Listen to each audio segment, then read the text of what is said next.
Amannya kan dengan oneness, dengan Yesus Yehova, sama kan seperti itu. Begitu loh. Bantah dengan Ahlus Sunnah juga.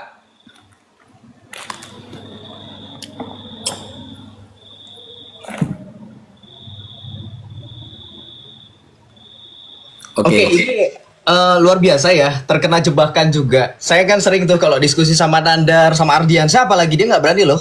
Ditanya ahlu akidahnya apa, dia jawab waktu itu Al-Quran loh. Kamu yang berani. Tapi jujur ya, saya apresiasi Gus Wifi ini sangat jujur. Dia nggak mau di counter dengan Salafi. Oh iya, berarti secara nggak langsung memang Islam itu berbeda ya. Soalnya selama ini oten-oten ini selalu dikelabui. Islam itu satu, Islam itu sama. Si ini sama si ini. Oh ternyata Firanda dengan Wafi beda ya. Oh oke.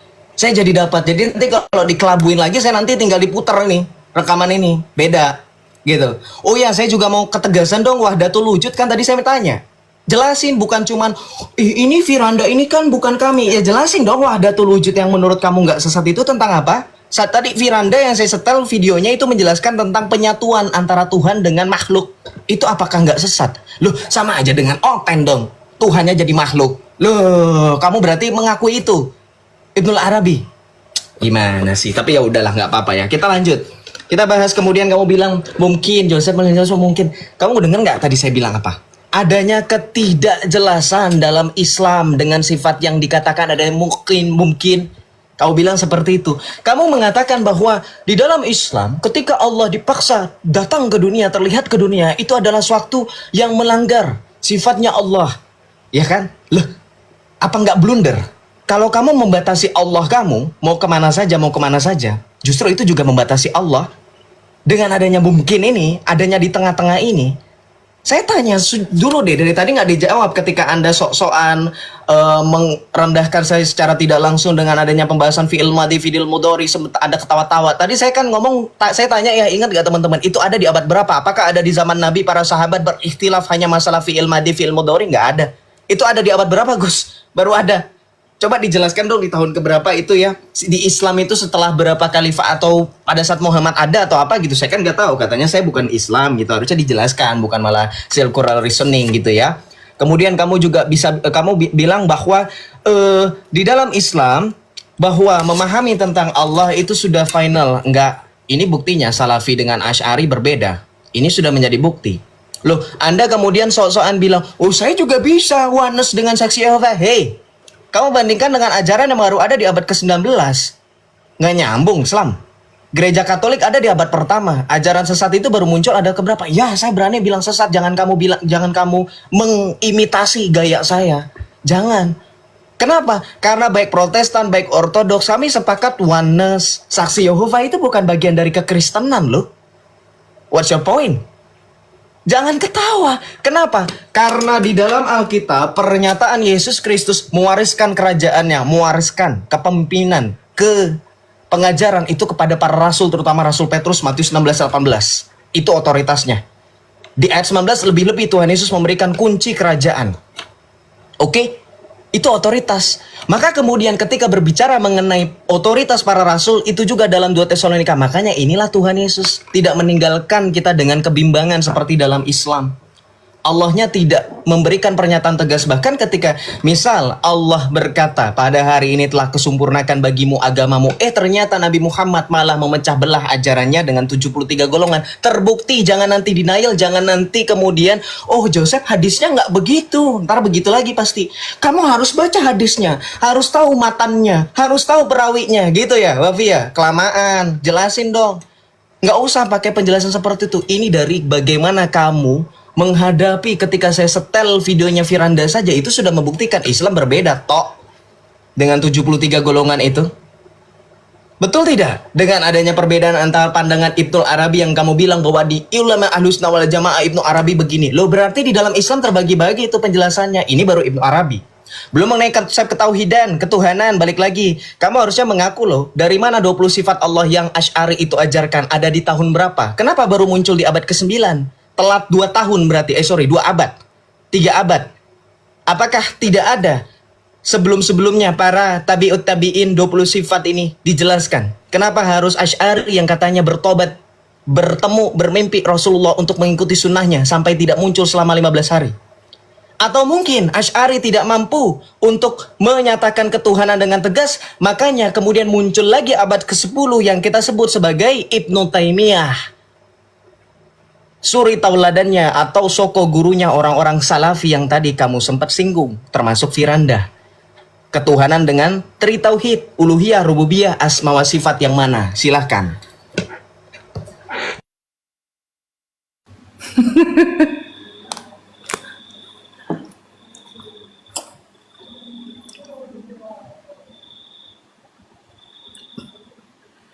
Oke, bismillahirrahmanirrahim. Yang perlu digarisbawahi teman-teman ya, yang perlu digarisbawahi ya teman-teman. Joseph dari awal sampai akhir mempertentangkan perbedaan pendapat ulama. Nah, itu ya. Mempertentangkan perbedaan pendapat ulama. Itu di Islam. Ya, di Islam. Padahal di dalam kitab dia sendiri ayat sucinya yang bertentangan. Ayat sucinya bertentangan, bayangkan. Perbedaan ulama ya, itu sudah konsep yang biasa bagi saya. Khalifah Umar bin Abdul Aziz mengatakan, "Laulal khilaf bainal ulama lan sadda babur ra'yi."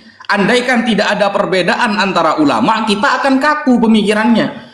Justru ketika perbedaan itu sering terjadi, banyak terjadi, akan ada perang pemikiran sehingga menunjukkan ada beberapa aliran, kan begitu. Rasulullah mengatakan, "Sataftariku ummati ala 73 millah." Umatku akan terpecah belah menjadi 73 golongan. Yang masuk surga cuma satu. Siapa? Al-jamaah, ahlus sunnah wal jamaah. Siapa mereka? Kata Rasulullah dalam riwayat Tirmidzi, "Ma'ana alaihi wa ashabi." Orang yang mengikuti aku dan para sahabatku. Nah, sekarang kita cek nih, siapa yang benar-benar mengikuti sahabat, siapa yang benar-benar mengikuti Rasulullah. Lalu ngeles. Joseph ngeles mengatakan oneness bukan bagian dari Kristen. Saksi Yehova bukan bagian dari Kristen. Sama, kita juga begitu bisa. Syiah bukan bagian dari Islam. Ya sama, bisa. Begitu loh. Padahal kitabnya sama. Ya. Kalau juga terjadi di dalam Katolik, enggak usah bawa-bawa ke Islam, Mas Joseph. Kemudian di sini, Mas Joseph ya, salah lagi teman-teman ya. Ini salah lagi. Ibnu Taimiyah. Abad keberapa Mas Joseph Ibnu Taimiyah? Dijawab dengan singkat. Abad 10. Lah, Ibnu Taimiyah itu bukan abad 10. Ibnu Taimiyah itu ya wafat pada tahun 728 Hijriah. Itu masuknya abad 7, abad 8. Bukan abad 10. Ibnu Taimiyah itu, ini saya kasih ya. Saya kasih data ya. Ibnu Taimiyah itu hidup di tahun berapa sih? Tahu nggak? Saya tuh cuma ngetes. Tunggu dulu. Yang benar itu tahun 1200 Ini waktu Masehi. ini waktu saya, santai. 1200 Masehi. Iris kuping saya Tunggu 1200 Masehi. dulu. Ya. Ini waktu saya, jangan dipotong-potong, santai weh. Ini ya, Ibnu Taimiyah di sini lahir ya. Kalau kita lihat di dalam beberapa riwayat ini ya, Rabiul Awal 661 Hijriah. Ya. 661 Hijriah. Kalau kita lihat wafatnya beliau ini ya. Ibnu Taimiyah, antar saya kitab Al-Jawab As-Sahih liman baddala dinal masih. Kena kamu nanti dengan kitabnya Ibnu Taimiyah. Al-Jawab As-Sahih liman baddala dinal masih.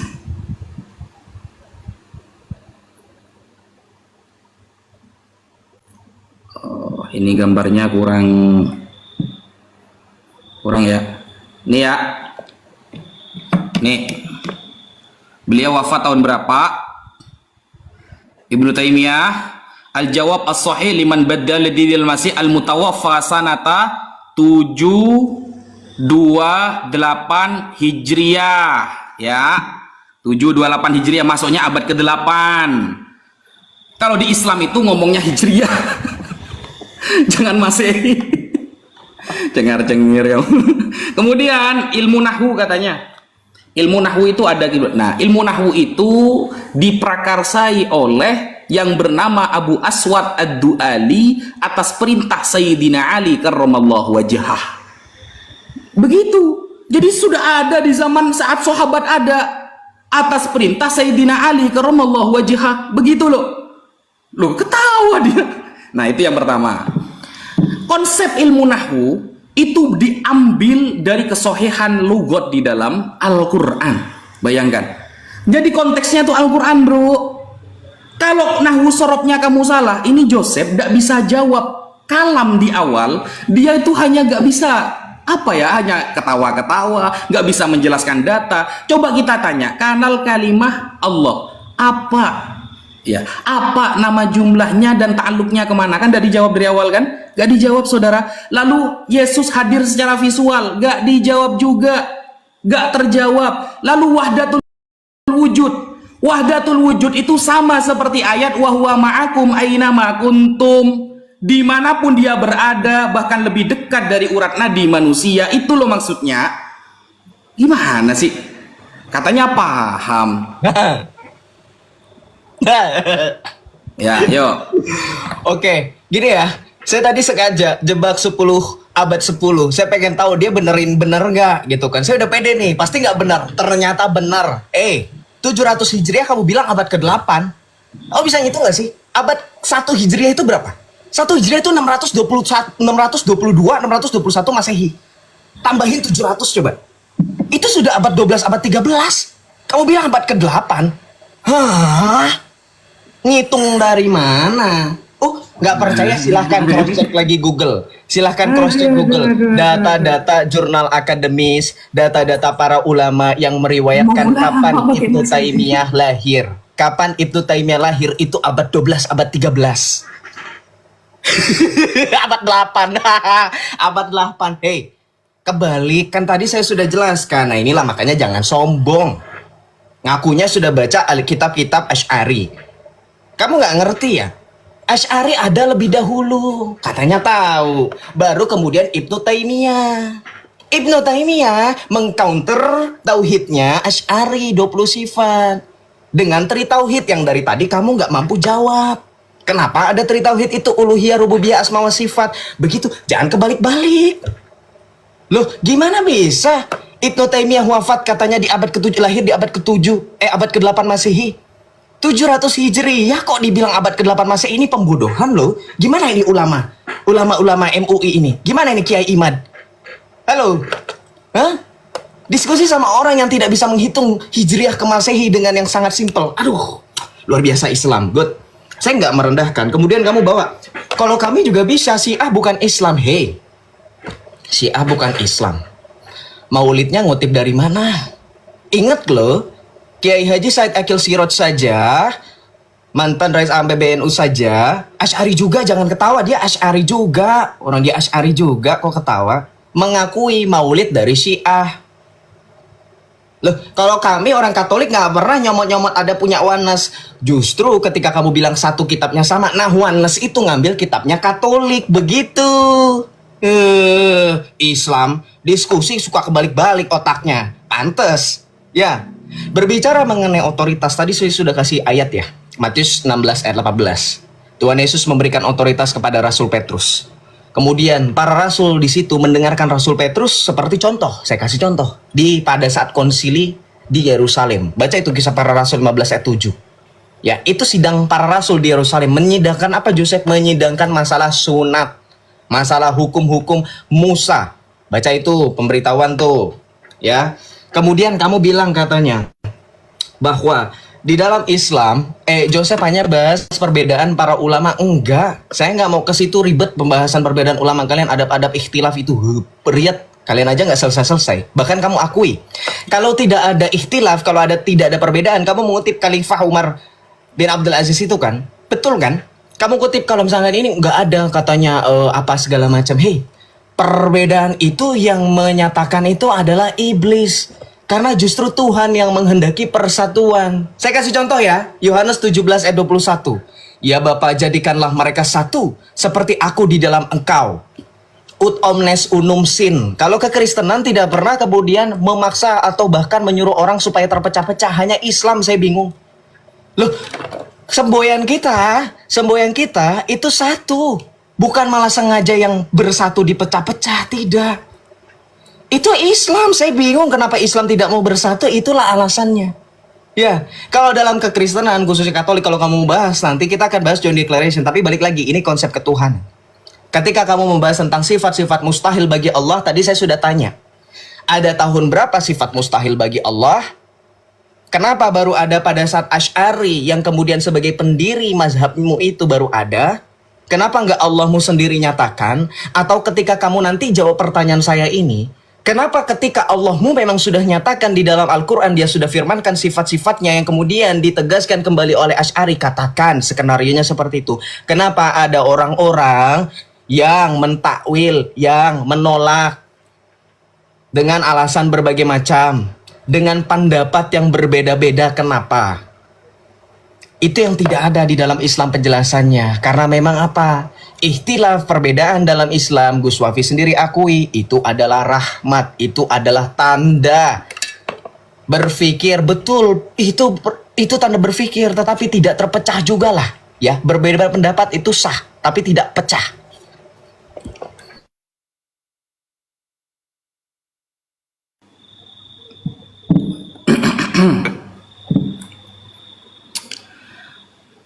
Oke. Ya, bismillahirrahmanirrahim. Dari tadi Mas Joseph itu sibuk perbedaan mazhab, guys. Lalu Ibnu Taimiyah, saya akan nunjukin kitabnya. 728 Hijriyah. Kalau kamu bahas ulama, ya Hijriyah, bro. Masehi itu milik kamu. Kita ini pakai Hijriyah. Gimana sih? Makanya saya kasih kitabnya, saya kasih referensi. Kalau Hijriyah 700-an berarti dalam Masehi tahun 12 sampai 13-an, abad ke-12 sampai 13-an. Begitu. Nah, saya kan pakai kitabnya 728 Hijriah, kecuali saya tidak pakai referensi. Kalau saya tidak pakai referensi ya terserah. Saya pakai referensi. Nah, kamu mana tadi referensinya? Ketika saya bertanya di awal, ini jumlah apa, ta'aluknya kemana, gak ada jawaban kan? Apakah Yesus itu hadir secara visual? Gak ada jawaban kan? Gak ada jawaban. Itu loh. Lalu mengatakan nih Mas Joseph, ada abad keberapa itu? Maulid Nabi kamu nyontek di Syiah. Mana dalilnya? Mana dalilnya? Maulid Nabi Ahlus Sunnah nyontek ke Syiah. Mana? Bawa dalilnya. Kalau kita perbedaannya ajaran, kalau kamu perbedaannya Tuhan. Yang satu bilang Roh Kudus Tuhan, yang satu bilang Yesus anak Allah, yang satu bilang Yesus ini Allah itu sendiri. Gak selesai-selesai sampai 2025. Gitu loh. Antara oneness dengan Tritunggal itu bukan hanya cakar-cakaran. Mereka saling mengatakan bidat neraka selama-lamanya. Lalu kamu dengan entengnya, wow, mereka kan bukan bagian dari Kristen. Pret, kitab sucinya sama. Tuhannya sama gitu loh. Cuma cara tafsirnya yang berbeda gitu loh. Kalau Al-Quran dibandingkan dengan Bible dalam konsep ketuhanan, mohon maaf bro ya, mohon maaf. Kalau Quran itu 30 juz itu firman Allah. Kalau Bible Anda tebel-tebelnya itu adalah perkataan orang, bukan perkataan Bapak Allah. Kalau kita sisakan perkataan Bapak Allah dalam Bible Anda, sisa 2 lembar itu. Sisa 2 lembar. Nggak bisa disama-samakan. Bible ya itu tebelnya segini itu, semua isi perkataan Yohanes, Matius, Markus, Lukas, Paulus. Ada di abad keberapa mereka selesai tulisan itu? Apakah Yesus menverifikasi tulisan mereka? Kan enggak, mau ketemu aja enggak. Kan begitu. Diverifikasi lah, adakah Yesus ya di depan Paulus? Ketika Paulus nulis surat-suratnya, oh ya, ikutilah Paulus jika kamu ingin mengetahui Kristen. Kan enggak ada gitu loh. Validasi dari Yesus gak ada. Kalau Bible dibandingkan dengan Al-Quran ya jauh mas bro. Al-Quran itu 30 juz firman Allah semua. Kalau Bible tebelnya itu isi perkataan orang semua. Kalau kita sisakan perkataan Bapak Allah, sisa 2 lembar itu, habis kamu. Begitu. Kemudian kalau saya tanya ini ya, saya pengen buka di dalam Kisah Para Rasul 9 nomor 8. Ini konsep ini ada sejak kapan ini? Kalau kamu kan membahas perbedaan mazhab, saya tidak berbahas perbedaan mazhab. Di Paulus kan Asy'ari, berbeda dengan Maturidi, berbeda dengan mazhab ini, dengan Imam At-Tahawi, berbeda dengan Imam Syafi'i. Biasa bro. Allah sudah mengatakan perbedaan pasti ada di antara para ulama. Tapi ikhtilaf ada 2, ada ikhtilaf tanawu, ada ikhtilaf tadad. Pahami ikhtilaf dalam perbedaan pendapat para ulama. Nah sekarang Paulus yang di ayat sucinya aja berbeda ini di kitab dia ini. Ini ya.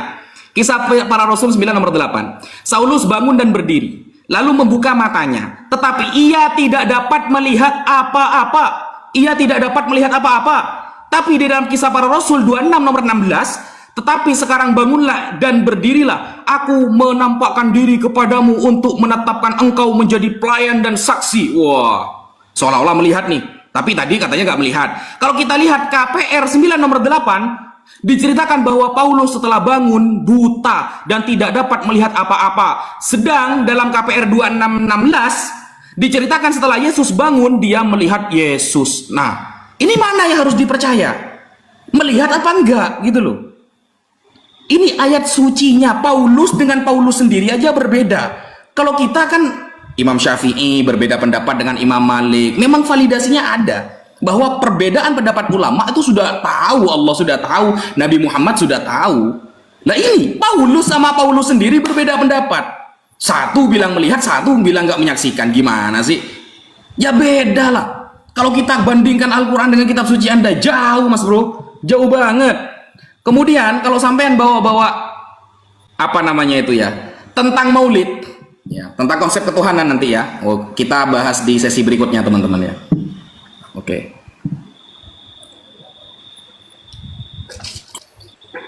Saya harus bolak-balik nih.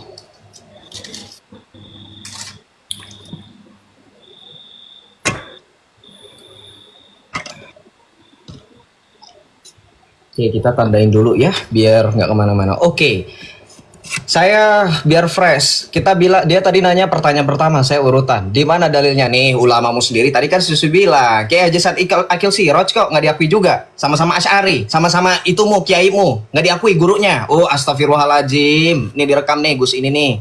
Nih dengarkan. Bidinillah. Jadi terus terang saja, nanti saya dikira Syiah nanti. Ini sejarah ini. Pertama kali yang mengadakan Maulid Nabi adalah Khilafah Fatimiyah yang bermadzhab Syiah. Yang bermadzhab Syiah. Ini Said Akil Siroj. Said Akil Siroj. Tadi saya sudah sebutkan. Anda nggak percaya. Anda bilang, oh itu begini, oh itu begini. Said Akil Siroj loh. Ulama.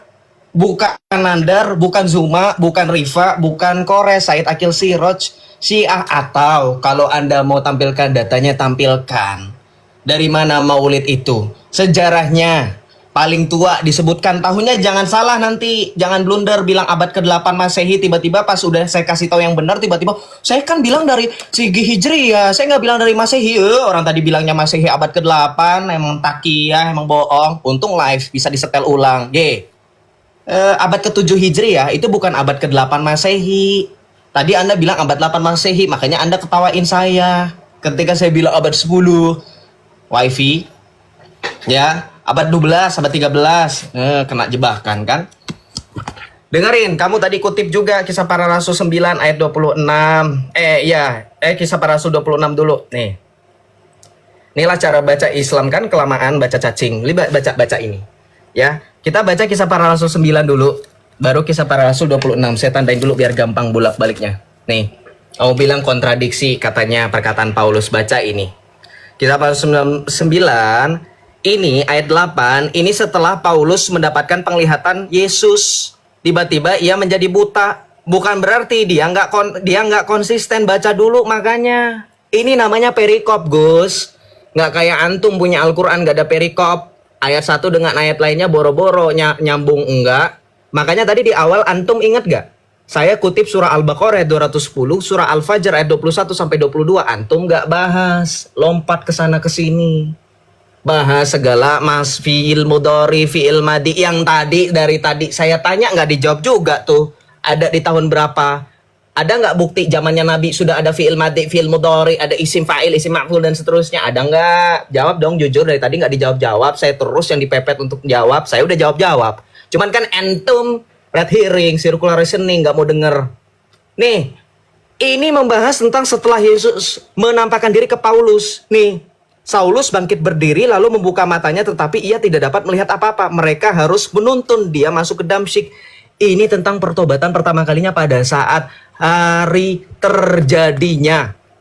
Sementara Anda baca jauh sekali, lompat Kisah Para 26 inilah Islam suka lompat-lompat dalam berdiskusi, dalam membaca ayat, karena mereka tahu. Makanya saya bilang, membaca kitab suci kami jangan seperti kamu membaca kitabmu yang katanya suci. Baca yang benar, ini sudah beda perikop jauh sekali loh, antara bab 9 dan bab 26 ini baca.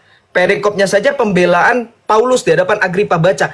Ini yang kamu baca, ketika dibaca di ayat yang ini, ya, sekarang bangunlah dan berdirilah, aku menampakkan diri. Nggak ada kontradiksi. Di mana kontradiksinya? Paulus di kisah para rasul 9 dikatakan tidak dapat melihat apa-apa. Apakah dia mengatakan bisa melihat apa-apa? Nggak ada. Ini yang berkata, akulah Yesus yang kau aniaya itu. Ya, ini yang berkata Yesus, wifi. Bukan Paulus, beda kan? Yang tadi berkata Paulus. Yang ini berkata Yesus. Udah beda. Bacanya aja kagak ngerti. Ini bahasa Indonesia loh, wifi. Bukan bahasa Arab yang Anda jago-jago. Ini bahasa Indonesia. Ini ayatnya masih nyambung dari ayat 15. Namun aku menjawab, siapakah engkau Tuhan? Kata Tuhan, akulah Yesus yang kau aniaya itu. Titik. Sekarang bangunlah dan berdirilah. Aku menampakkan diri kepadamu untuk menampakkan. Ini nggak mungkin Paulus ngomong sendiri, wifi. Ini perkataan Tuhan Yesus. Kemudian beralasan ini itu. Coba jawab dulu itu ya. Jawab dulu fi'il mudhari, fi'il madi, kemudian juga konsep tauhid yang kamu bilang katanya Joseph membentur-benturkan ulama. Ya, dengan alasan konsep ketuhanan.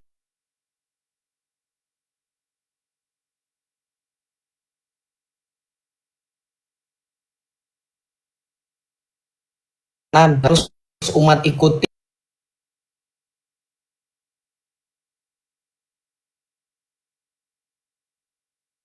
itu tadi.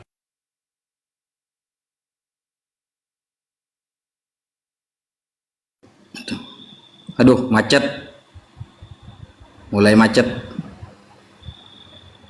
Sinyal Joseph mulai macet, saudara. Waduh. Mau kemana ini?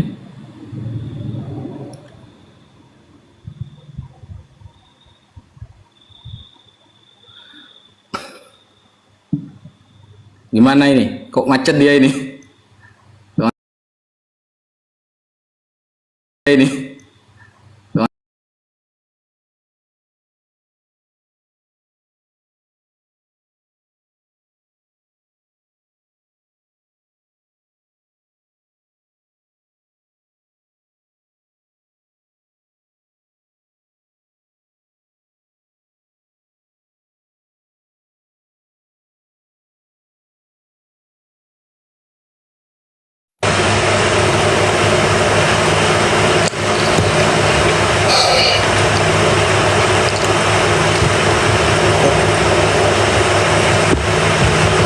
Waiting for others. Kenapa si wifi nggak bisa di-invite lagi ya? Saya nge-lag loh, tiba-tiba.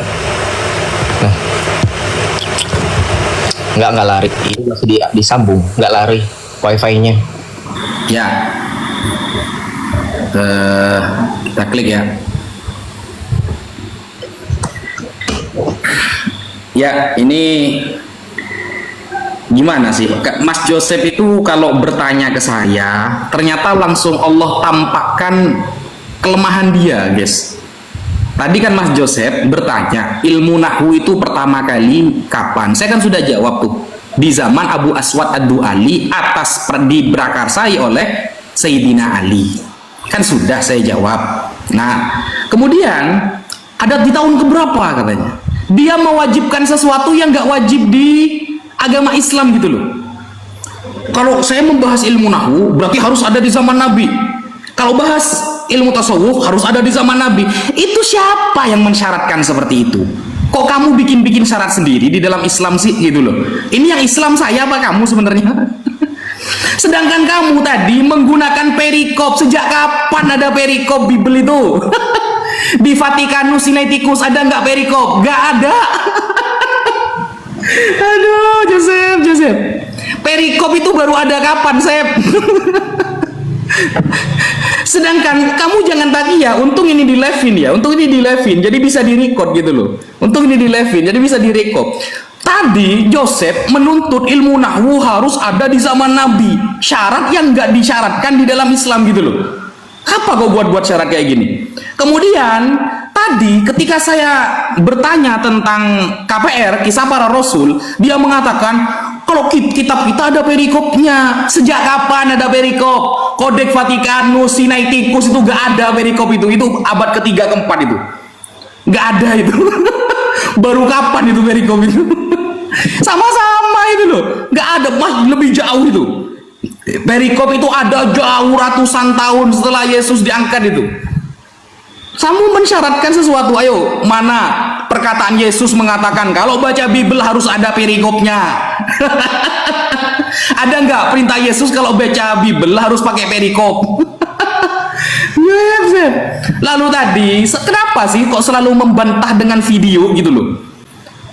Selalu membantah pakai video, tadi video Firanda, sekarang video Said Agil yang ditampilkan ke saya. Pakai datanya Said Agil, coba dibuktikan, data dari Said Agil itu dibuktikan. Dari kisah itu dibuktikan. Pakai data apa dia? Saya pakai data ini loh. Maulid katanya nyontek dari Syiah katanya. Apa nih? Ini ya, ini lebih dulu daripada Said Agil abadnya gitu.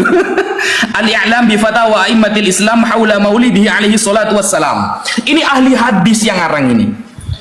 Said Agil itu punya derajat ahli hadis nggak? Kan nggak ada gitu loh. Ini ahli hadis ya, dan lebih tua. Ini ya, apa ini?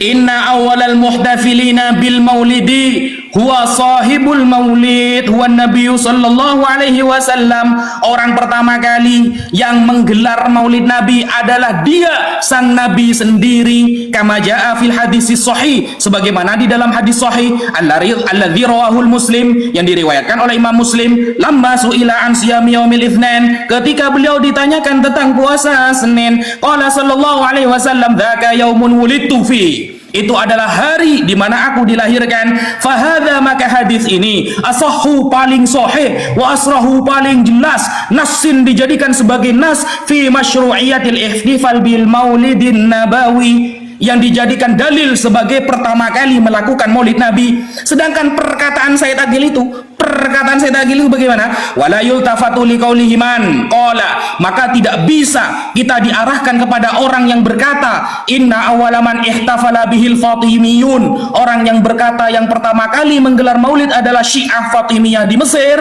Li anna hadza imma jahlun au ta'amin anil haq, maka dia itu adalah bego, mohon maaf ya, au ta'amin alil haq, atau dia tidak tahu tentang kebenaran, dan dikuatkan dengan pendapat-pendapat para ulama-ulama ahlus sunnah, Imam Ibnu Hajar, Imam Syamsuddin Ibnul Jazairi, Imam Jalaluddin As-Suyuti. Wah, banyak banget ini kalau sampai saya baca 1 minggu udah selesai, saudara.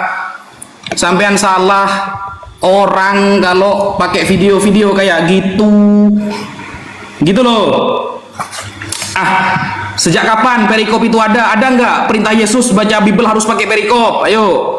Nah, sedangkan kalau kita lihat ya, ini ternyata ini ya, asal usul dan sejarah pohon Natal menurut kepercayaan pagan. Kok pagan ternyata? Pohon Natal ini kaitannya dengan pagan ternyata. Kok nyontek pagan gimana sih gitu loh. Ya, sudah ya. Sudah. Oke. Saya bingung ya. Anda di pesantren itu diajarkan cara data itu diurutkan dari primer, sekunder, dan tersier. Kenapa ke blogspot di bagian akhir saya sudah kitab ulama. Wow, ternyata blogspot sejarah perayaan Natal dari pagan. Ini apa ya? Kenapa ke blogspot? Anda menyalah-nyalahkan data saya pakai videonya Said Akil Siraj. Hey, at least saya bawa orang kredibel. Gelarnya profesor, kiai haji, bukan blogspot abal-abal. Itu juga kamu dikirimin sama orang-orang kamu belakang layar, bukankah begitu? Tolong dong kasih tahu, kasihan ini Gus, masa dikasihnya data blogspot? Kasih data yang jurnal akademis kalau mau bahas. Lalu kemudian kamu bahas bikin syarat sendiri, kita yang Islam aja. Terus kenapa tadi sempat bahas emangnya Matius pernah ketemu Yesus, Lukas pernah ketemu Yesus? Emangnya menurut kamu Asy'ari pernah bertemu Muhammad, bertemu Allah? Ibnu Taimiyah pernah bertemu Muhammad, pernah bertemu Allah. Ulama-ulamamu pernah bertemu Muhammad, pernah bertemu Allah. Pengarang kitabmu yang ada di belakang-belakang itu semuanya yakin ketemu Muhammad. Blunder nggak sih? Yang blunder itu kamu. Kamu duluan yang mengajukan syarat, saya balikan. Kamu malah bilang, Joseph kenapa syarat-syaratnya begini? Saya balikan malah jadi playing victim. Inilah Islam. Cengeng. Ya, kamu jelaskan hadis itu benar nggak? Hadis itu benar nggak? Sahih nggak? Kenapa saya tanya tahun? Loh, Anda berani mengkritisi Alkitab Bible ada ratusan tahun. Kenapa kami nggak berani kritisi kitab-kitab ulamamu dari tahun berapa? Pernah ketemu nggak? Jangan ketawa begini-begini. Kamu jangan lempar batu dilempar balik, nggak mau. Jangan kebiasaan jumroh. Ya, di sini bukan jumroh. Kamu berani pertanggungjawabkan nggak kalau kamu berani mempertanyakan, mengkritisi Alkitab nih baru ada di tahun sekian, perikop baru ada ratusan tahun sekian, harusnya berani dong logikanya. Kan Gus nih otaknya lancar, lebih cair daripada umat. Jangan THR aja yang cair ya. Kamu tunjukkan ini loh kitab ulama kami, ini ulamanya sezaman dengan Nabi. Ini Nabi yang kasih amanat, ini Nabi yang kasih perintah dari Allah. Nggak ada, sama juga, podo wae. Terus kenapa kamu maksa-maksa? Ngerti nggak? Ini konsekuensi logisnya kemana-mana jadinya. Paham nggak? Ya. Kemudian kamu mempermasalahkan perikop. Perikop itu yang buat seorang uskup Katolik. Ngerti? Yang kanonisasi gereja Katolik. Paus Damasus yang pertama loh, wifi nggak tahu kan? Paus Damasus yang pertama pada saat konsili Kartago dan konsili Hippo, Islam nggak tahu. Loh, kamu boleh kritisi saya Joseph ini so tahu tentang Islam, tapi saya tahu loh. Dibandingkan dengan Islam-Islam awam, kamu akui itu kan? Tapi saya berdiri di atas dua kaki, bukan seperti kamu pincang sebelah, hanya tahu Islam tapi so tahu tentang kekristenan. Sehingga kamu berbicara terus terang kemana-mana nggak tahu. Kamu kritisi Paulus katanya. Paulus tahu nggak kamu bertemu dengan para murid ini yang dinamakan dengan sanad? Paulus menuliskan surat. Kata kamu, emang pernah dikatakan Yesus? Masalahnya Yesus memberikan amanat, pergilah dan jadikanlah semua bangsa muridku dan ajarlah segala sesuatu. Para rasul mengajar, nggak membiarkan umatnya buta huruf, apalagi diajar sama orang yang buta huruf. Makanya Yesus memberikan amanat pengajaran karena tahu rasul-rasulnya kredibel memberikan pengajaran. Makanya 2 Tesalonika 2 ayat 15 dikatakan berpeganglah teguh pada ajaran yang kamu terima dari kami, baik secara lisan maupun tulisan. Makanya Rasul Petrus pun dalam suratnya yang kedua menuliskan bahwa Paulus itu rekan sekerja Petrus loh, yang bertemu langsung dengan Yesus. Nanti jangan kamu lupa, Petrus itu juga menuliskan surat mengkonfirmasi adanya Markus, Matius, Lukas. Kenal Petrus, Yohanes apalagi yang menulis Injil paling terakhir, Injil Yohanes. Jangan kayak Riva waktu itu bilang Injil sinoptik ada 4. Yohanes itu bukan Injil sinoptik. Makanya jangan sok tahu tentang kekristenan, jangan imitasi Joseph. Saya sekalipun kamu intimidasi, kamu bilang katanya sok tahu, nggak tahu apa-apa. Masalah menghitung dari Hijriah ke Masehi aja kamu sudah blank. Masalah Ibnu Arabi aja kamu sudah blank, Wahdatul Wujud. Ya, masalah Maulid aja kamu sudah blank pakai hadis itu. Masalahnya, ini ada hadis. Nih, ini dari website almanhaj.or.id. Hadis puasa itu nanti saya keluarkan terakhir. Ini benar nggak saya tanya, sohihnya dari kapan? Tahun berapa itu ada? Saya tanya.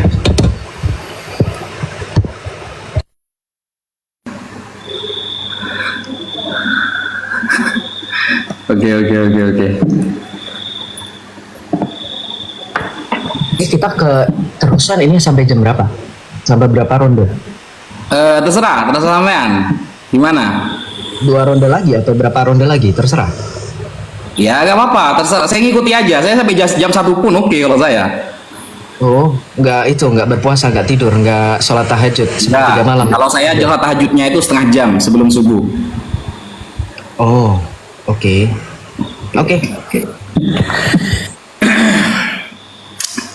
Mas Joseph tadi mengatakan begini teman-teman. Dia lebih tahu daripada muslim awam. Buktinya saya lebih tahu dari muslim awam. Katanya ada boleh sombong gimana sih? Tapi sudah mulai ini ya, sudah mulai keluar aslinya ini. Kalau kamu lebih tahu dari muslim awam, maka saksikanlah saya lebih tahu daripada pendeta gitu loh. Saya lebih tahu daripada pendeta loh. Datang pendeta-pendeta yang sudah debat sama saya kan keong semua. Kemudian kamu mengatakan tadi, pernahkah Imam Asy'ari bertemu dengan Rasulullah loh? Di awal sampean ngomong kan, Imam Asy'ari itu menyendiri di dalam kamar 15 hari. Kan dia bermimpi bertemu Nabi Muhammad. Kamu bertanya, itu kan kamu yang bahas tadi kan, tajalli tasyahudi itu kan kamu yang bahas di awal. Imam Asy'ari termasuk orang yang bermimpi bertemu Nabi Muhammad. Gimana sih dalil di awal gitu loh. Saya ya bertanya tentang sejak kapan perikop ada karena kamu bertanya tentang ilmu nahwu. Mensyaratkan ilmu nahwu itu harus ada di zaman Nabi. Makanya saya tanya, perikop itu ada di zaman siapa? Kemudian, apakah yang saya tampakkan tadi itu adalah blogspot? Bukan. Bukan blogspot yang saya tunjukkan. Astagfirullah. Ini ya. Ini bukan blogspot, Mas. Beda blogspot sama bukan ini ya. Duh, gimana ini? Bentar. Independent.co. Ya, independen. Sejarah kelam tradisi Natal, damai niat baik, kabar baik dan sukacita. Nih, bahwa daftar untuk bukan ini ya. Bayi Yesus kecil 3 orang bijak dan mengikuti bintang itulah makna Natal yang sebenarnya. Atau mungkin baju hangat yang dikenakan di hari raya, pesta belanja yang didorong oleh kepanikan, minum terlalu banyak dan berangkat hebat sebelum pidato seorang ratu. Atau mungkin Natal tidak termasuk dalam hal-hal tersebut. Bagaimanapun perayaan ini berakar pada masa pra-Kristen yang jauh dan banyak tradisi yang kita junjung tinggi saat ini memiliki asal-usul yang lebih gelap dan lebih menyeramkan. Tuh, bukan blogspot ini. Siapa yang bilang ini blogspot? Gitu loh. Gimana sih? Natal itu sudah ada sebelum pra-Kristen. Dari apa? Dari agama pagan. Yang pagan saya tunjukkan, bukan blogspot. Saya udah pakai blogspot, bro.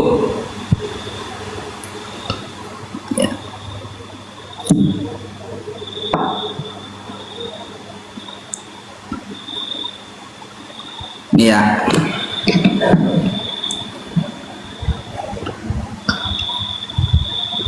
Nih, asal-usul dan sejarah pohon Natal menurut kepercayaan pagan. Apakah dari blogspot? Bukan. Bukan blogspot ini. Nah, pada tahun 1840-an dan 1850-an, Ratu Victoria dan Pangeran Albert mempopulerkan cara baru merayakan Natal.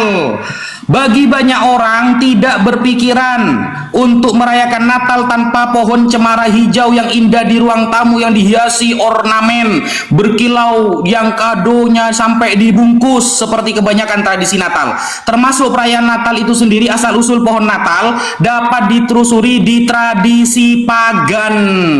Pada dasarnya, pohon Natal sepenuhnya bersifat pagan. No, pagan itu penyembah berhala. Bukan blogspot ini. Giliran kamu mengeluarkan hadis pakai blogspot, bisa. Membantah saya pakai video, bisa. Pakai video barusan. Saya menjawabnya langsung pakai hadis Sahih Muslim. Hadisnya sahih. Lalu bertanya, hadisnya itu sahihnya sejak kapan? Apa pertanyaan ini? Hadis itu sahihnya sejak kapan? Kok bisa ada pertanyaan seperti itu loh? Sahihnya sejak kapan itu dari mana? Pertanyaan itu. Saya bertahun-tahun ngaji ilmu hadis itu gak ada seperti itu. Sahihnya sejak kapan itu? Apa ini? Lalu sampean, maaf ya, ini bukan jumroh akobah ya. Nggak usah lempar batu, lempar tangan. Ini bukan jumroh akobah. Nah kan, bawa-bawa ke ajaran jumroh sudah. Kalau kita lihat di dalam Yohanes 8 nomor 59, lalu mereka mengambil batu untuk melempari Yesus.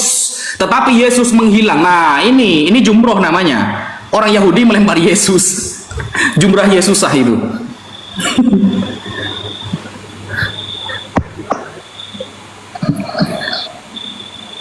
Gimana? Kurang berapa putaran kira-kira? 2 putaran lagi ya. Oke, sekarang saya. Anda bilang itu bukan blogspot independen. Ini nggak ngerti cara baca nih, diketawain kuliah nggak sih? Harusnya setara pondok pesantren harusnya dapat gelar Gus itu kuliah kan? Inilah bukti ya. Itu datanya aja awalnya beda. Baru yang kedua ditunjukkan itu yang dimaksud. Anda ngerti nggak sejarah pohon Natal itu dari mana? Itu kenapa disebut dari akarnya dari pagan? Karena Santo Bonifacius. Come on, Islam. How come? How dare you say something yang lu nggak tahu? Kamu nggak tahu apa-apa. Coba tanya Santo Bonifacius itu siapa, Joseph? Itulah santo yang kemudian menghilangkan ajaran pagan, yang mengorbankan anak kecil di pohon cemara. Kemudian Santo Bonifacius memotong pohon cemara itu. Itu Ustadz, makanya kalau baca data dibilangin begini ya. Kalau ada tim di belakang layar kasih data tuh kasih narasi. Ini Ustadz Wafi data untuk lawan Joseph. Jadi begini cerita. Jadi Anda buka data tuh nggak bingung baca apa. Segala pidato ratu lah dibaca. Ratu siapa? Hah? Ratu lebah. Apa intinya yang Anda baca datanya itu? Apa intinya? Saya mahasiswa S1 belum kelar aja bingung sama Anda. Anda bawa data apa? Anda bawa data apa? Kemudian Anda bilang katanya ya, Joseph ini level awam, Joseph level awam kalah saya. Wafi level pendeta kalah. Iya, pendetanya Warokoh bin Naufal, Nestori.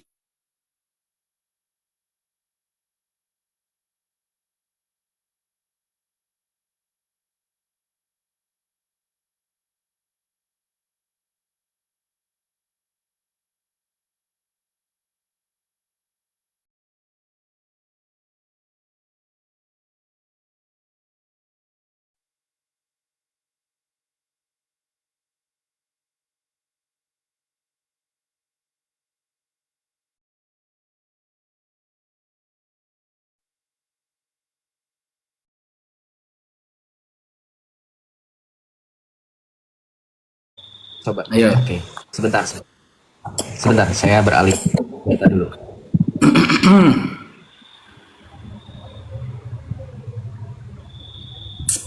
Bentar ya, saya beralih data dulu. Tuh. Mana ini nge-lag lagi weh.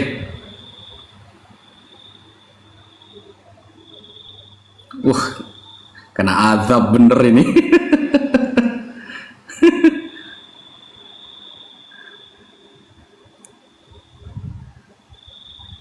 Mana ini?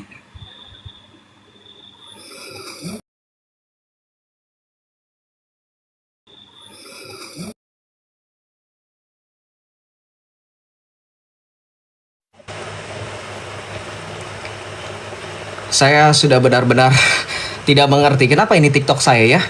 Apakah ada possibility di hack atau apa? Saya nggak ngerti ya. Kenapa ini? Saya nggak ngerti kenapa TikTok saya begini ya.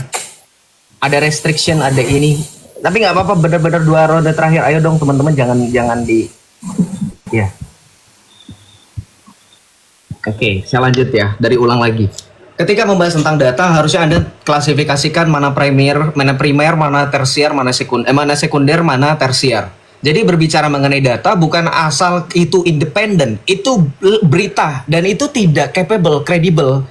Anda tidak bisa bawa link berita yang ditulis oleh seseorang yang nggak tahu siapa, disunting siapa. Itu tadi siapa penulisnya? Bisa nggak Gus pertanggungjawabkan seperti Anda, seberani, seperti Anda punya Khodam singa Allah itu di dalam diri Anda berani nggak? Oh ini yang nulis adalah seorang profesor. Profesornya namanya begini-begini, ini di link ini. Enggak. Itu tadi saya lihat tuh profilnya siapa. Itu cuman jurnalis awam. Oh iya silakan dibaca. Lihat dulu siapa. Kemudian kamu bilang kan pohon tradisi pagan. Tadi saya mengulangi lagi nih. Pohon itu dari Santo Bonifacius. Santo Bonifacius itu santo orang kudus terkenal yang justru mengajarkan ajaran untuk menumpaskan pagan. Dengan menebang pohon waktu itu disembah oleh bangsa Viking kalau saya tidak salah. Lihat tradisi Santo Bonifacius, lihat cerita Bonifacius. Jadi bukan berarti seolah-olah ini ajaran pagan. Kalau penyembah berhala itu dicium, diusap, pohonnya dapat menghapus dosa. Seperti pada saat kamu mengusap menciumnya, maka niscaya dosamu sebersih itu. Pohonnya jadi hitam ireng. Enggak ada orang Kristen kudu wajib pasang pohon, kemudian diusap-usap, dicium, hilang dosanya, nggak ada. Itu baru pagan. Mengerti? Jadi jangan salah memaknai. Loh kamu jangan salah loh. Islam pun mengadopsi perayaan pagan. Loh tawaf, loh emang dari mana? Ya, itu kan juga sama. Jangan seperti itu, dah cocokologinya nggak nyambung. Coba bahas sejarah dulu Santo Bonifacius ya. Itu seorang kudus Katolik loh. Kamu salah loh bawa datanya. Oke, kemudian yang kedua, kamu bilang katanya bahwa seorang Gus Wafi katanya kalah. Pendeta-pendeta kalah, iya. Kalau pendeta-pendetanya Warokoh bin Naufal, Nestorius, ya itu kalah memang. Karena saya pernah bilang, berulang-ulang saya bilang, ingat teman-teman, ucapan Joseph. Setinggi-tingginya Imam Al-Ghazali, setinggi-tingginya Asy'ari, setinggi-tingginya Ibnu Taimiyah, setinggi-tingginya Imam Syafi'i atau 4 imam mazhab, itu sama tingginya dengan Nestorius, dengan Arius. Ya, itu selevel dengan mereka-mereka itu. Nggak apa-apa, saya akui betul, itu selevel. Makanya tadi ketika kamu mengatakan levelmu, itu pendeta-pendeta kalah, betul yang dikalahkan ya sekelas Warokoh bin Naufal, Nestorius, Arius. Begitu. Paham nggak maksudnya apa?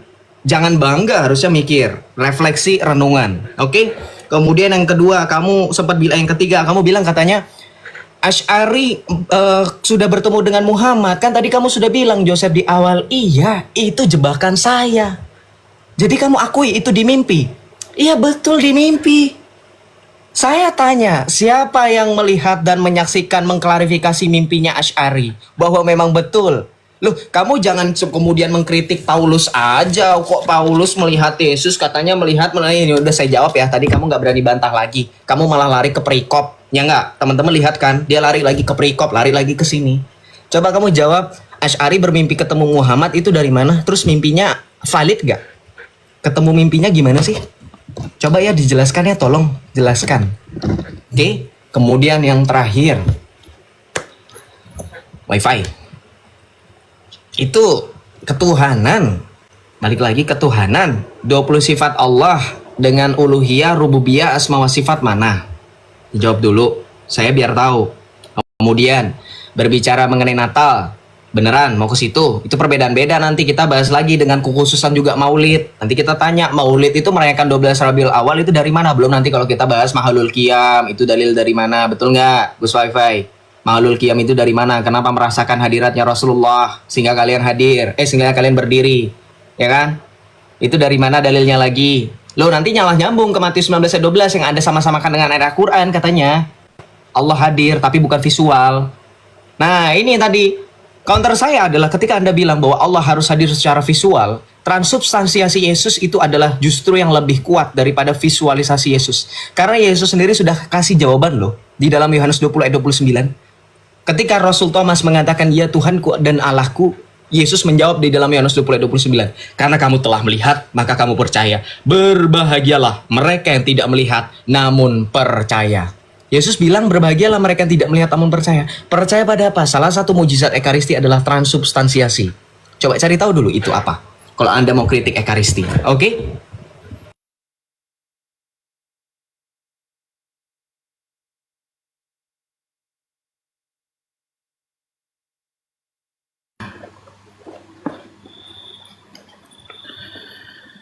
Oke.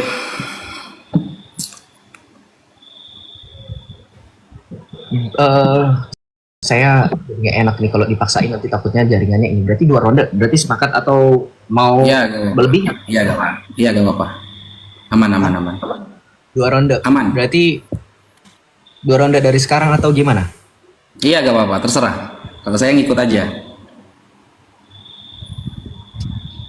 Ya sudah. Tapi jangan di framing saya ini ya. Nanti suka di framing sih.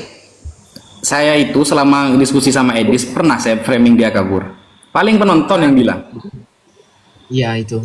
Ya dikasih ketegasan aja. Maksudnya jangan bilang terserah, itu jangan terserah gitu. Jika iya katakan iya, jika tidak katakan tidak, itu aja. Dan saya kan ngikut aja. Maksudnya sampai jam 1 pun oke. Kalau saya, kalau memang 2 kali putaran ya monggo. Oh jadi 2 ronde lagi ya. Kita ini berapa leg? Tandingnya nggak ditanggapi. Ya karena kan saya lagi ngomong, takutnya nanti malah motong waktu. Ya udah, silakan. Oke. Mas Joseph, ya saya ulangi ya, di awal itu bukan blogspot ya. Coba sampean tampilkan apa itu istilah blogspot. Ya. Jangan kemudian sampean saya ini mahasiswa. Kamu itu salah. Tapi sampean nggak ada data sampean. Kan kata sampean begini kan tadi kan. Sampean pakai buku. Bukunya terjemahan. Lalu sampean bilang, kalau kamu mau membantah saya harus ada data pembanding nih. Nah, kan saya pakai standar Anda. Kalau kamu bisa membantah, mana datanya? Gitu loh. Mana data pembandingnya? .uk, co.uk, United Kingdom, itu bukan blogspot, bro. Saya kalau sampai pakai buku beneran, ya,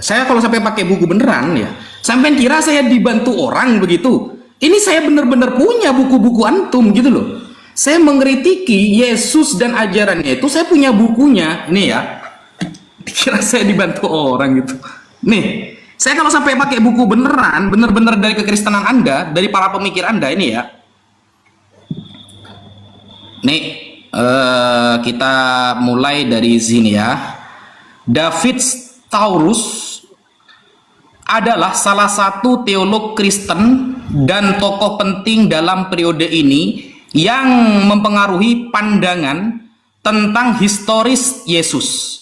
Dalam bukunya Life of Jesus 1835, Staurus menerapkan metode kritis untuk meneliti kisah-kisah Injil, dan dia menyimpulkan bahwa banyak dari peristiwa dalam kehidupan Yesus yang dianggap supranatural sebenarnya adalah mitos, mitos ya, dan dikembangkan oleh pengikut awalnya. Itu sudah ada ya bukunya ya. Ini ada footnote-nya 2428. Kita lihat footnote-nya. Di sini Alistair di dalam bukunya apa? Christian Theology. Orang Kristen ini. Seorang teologi loh. Bahwa kisah-kisah Yesus supranatural itu mitos, bohongan. Sebelum Staurus, kaum ya rasionalis tertentu telah melabeli kelahiran dan kebangkitan Yesus sebelum dia sebagai legenda dan mitos. Mitos ternyata cuma legenda. Kata siapa? Teolog Kristen. Saya kalau pakai buku beneran bisa begitu nanti gitu loh. Makanya saya pakai data-data yang di awal itu biar tidak terlalu garang gitu loh. Saya kalau bener-bener pakai buku ya akhirnya seperti ini. Mitos cuma legenda itu. Teolog Kristen bahkan sebelum dia sudah banyak yang mengklaim bahwa Yesus ini tokoh fiktif, cuma legenda di dalam Bible itu. Ada bukunya. Selamat datang di gimana? Oke, pertanyaan kamu tentang uluhiyah, rububiyah, asma wa sifat. Uluhiyah dari kata ilahun yang berarti Allah yang berhak disembah. Rububiyah dari kata Rabbun, berarti Allah yang mengatur alam ini. Uluhiyah berkaitan dengan ta'abbudi, penyembahan. Rububiyah berkaitan dengan ikrori, pengakuan seorang hamba bahwa dia yang mengatur segala alam. Asma wa sifat adalah nama-nama, namanya asma, jamak dari kata ismun, ikut wazan af'alun. Asma, nama-nama Allah, asmaul husna, dan sifat-sifat Allah. Apa yang mau ditanyakan dari uluhiyah, rububiyah, asma wa sifat? Apa yang mau ditanyakan dari konsep itu apa? Begitu loh. Seharusnya kamu begini, dari uluhiyah, rububiyah, asma wa sifat ada yang saya kritisi, A, B, C. Nah, saya jawab. Kamu kan cuma bertanya makna kan? Kalau cuma makna seperti itu maknanya. Uluhiyah juga memiliki sifat rububiyah. Begitupun sebaliknya. Karena ketika di alam kubur, umat Islam, orang nanti di alam kubur ditanyakan oleh malaikat mungkar nakir dengan kata man robbuka. Siapa Tuhan yang kamu sembah? Menggunakan lafal robbun. Hadisnya sahih. Begitu kan maunya kan? Sudah. Dijawab pakai data pembanding ya tentang Alistair dalam kitabnya Christian Theology dengan Staurus dalam kitabnya Life of Jesus. Dia seorang teologi Kristen. Data pembandingnya mana?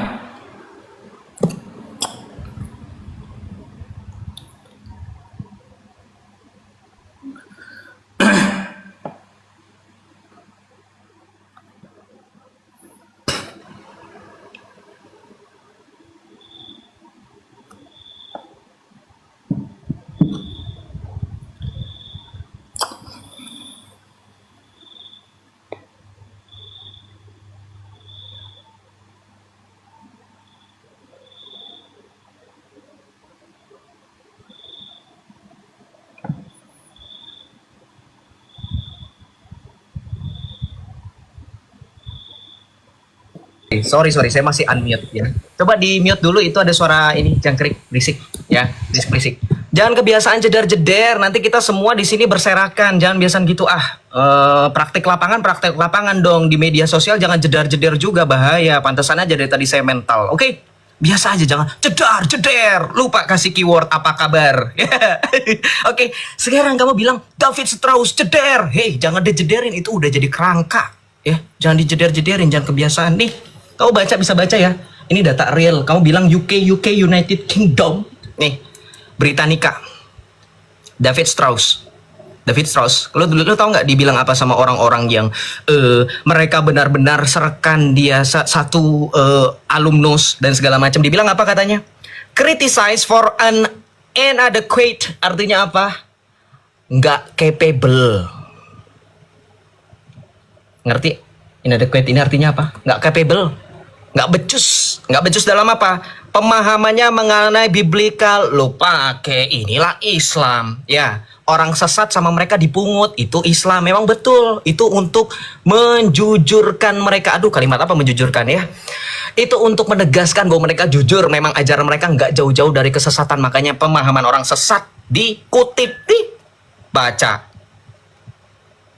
Ini Britannica, ini baru no blogspot, no kaleng-kaleng, independent.co.uk, lu cuman kutip uk.co-nya doang, itu link berita, wifi, ngerti gak sih? Jangan uk.uk. Ini saya kalau misalnya ini, jedar-jedar apa? Ya, nih saya bandingin lagi data pembanding nih, baru, nih, Pagan Christmas, nope, nih, ini Catholic answer, what is Christmas all about? Nih, baca, ya. Ini nanti dijelaskan bahwa Kristen ini dikatakan katanya mengadopsi pagan Sol Invictus. Nih, saya buka dari sini aja deh. Pakai bahasa Indonesia, kasihan bahasa Inggris tadi United Kingdom katanya. Cenah ya, United Kingdom. Nih, kita baca dari presentasi ini aja. Nih, oke. Baca. Nih, Paul Ernst Jablonski, teolog proses yang pertama. Ini baca ini. Ini baru Natal nih. Apakah ada perintah perayaan Natal nih? 2 Timotius 2 ayat 8, ingatlah ini. Nih, kemudian nanti di sini ada fakta Annunciatio Christi. Yang kalau di sini dikatakan dalam data ini, nih di sini dikatakan apa? Di sini ada sarkofagus, areofagus nih. Nih, berkaitan dengan pagan, ini tidak ada urusannya. Kenapa? Karena sekali lagi dengan adanya penggunaan pohon-pohon itu sudah ada dari zaman 190 Masehi. Hanya dengan dekorasi, inovasi, sekali lagi itu tidak berkaitan dengan ritual ibadah, wifi, nggak ada urusannya ya dengan pagan-pagan dan segala macam. Oke? Nah, kemudian kamu sempat mengatakan bahwa di dalam Islam di dalam Islam sekali lagi kamu menyatakan ulama-ulamamu ini apa yang tauhid ububiyah dan segala macam. Bukan itu yang saya tanyakan. Yang saya tanyakan tauhid itu agenda pembagian 3 macam tauhid ini. Nih, ala Ibnu Taimiyah.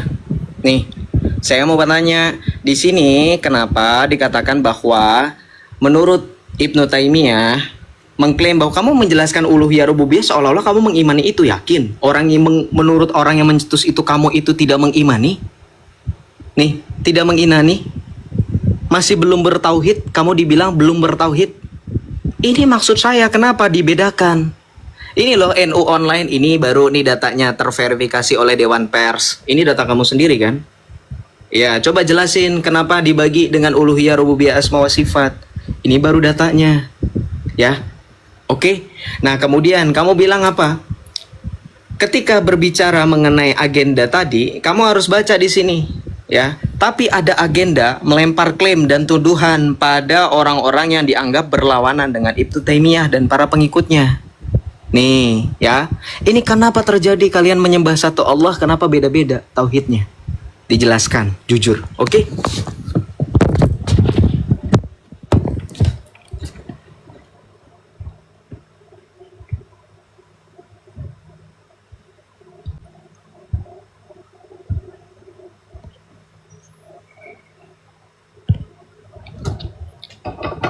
Satu ronde lagi berarti ya. Ya.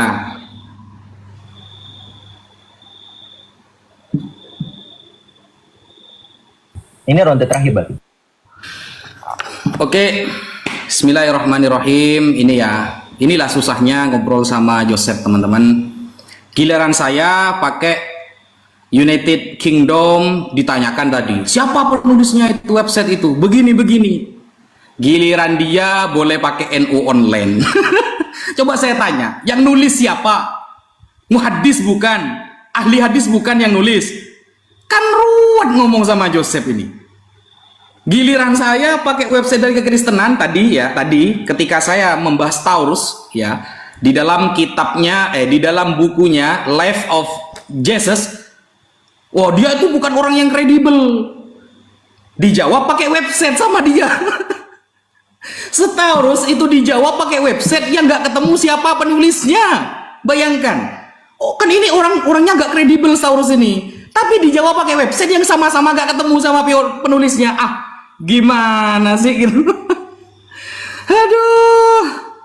Susah ini. Nih. Saya ya. Sampai kan pakai ini ya, pakai data ini ya. Malah pakai website sama-sama website. Gimana? Katanya kalau nggak pakai website pakai buku. Saya pakai buku dijawab website. Ah, ini ya. Kan pakai ini nih. Britalian. Nah, website ini nih yang dipakai nih sama Joseph nih. Britalian ya, tentang Natal ya. Oke, saya sama-sama pakai website punya kamu ya. Ini. Perayaan Kristen untuk merayakan kelahiran istilah Natal dalam bahasa Inggris, misa pada hari Kristus, berasal dari masa yang cukup baru. Istilah Yule yang lebih awal mungkin berasal dari apa ini? Jermanik. Jadi dari mana sih asal usul ajaran Anda ini? Istilah yang sesuai dengan bahasa lain apa ini? Dalam Navidad dalam bahasa Spanyol. Nah, kalau kita lihat nih ya, Natal juga telah menjadi hari raya keluarga sekuler. Bayangkan. Sejak awal abad ke-20, Natal juga telah menjadi hari raya keluarga sekuler yang dirayakan oleh umat Kristen dan non-Kristen. Ya, dan ditandai dengan peruntukan hadiah yang semakin rumit dalam perayaan Natal sekuler ini. Tokoh mitos bernama Sinterklas. Nah, Sinterklas ternyata selama ini tokoh mitos. Ini kan website yang kamu pakai kan dari tadi kan? Ini saya sama-sama pakai ini. Asal usul pasti menetapkan tanggal 25 Desember sebagai tanggal kelahiran Yesus tidak jelas, Dor. Asal usul pasti penetapan tanggal 25 Desember sebagai tanggal kelahiran Yesus tidak jelas. Gimana ini? Tanggal 25 Desembernya aja gak jelas gitu loh. Kok malah dirayakan? Berarti merayakan sesuatu yang gak jelas. Dur. Kan itu yang sampean pakai kan website ini, Britalian ini. Ah, saya giliran saya pakai bener-bener buku, referensinya, footnote-nya ada. Dijawab pakai website. Websitenya nggak ketemu siapa yang nulis, keahliannya apakah?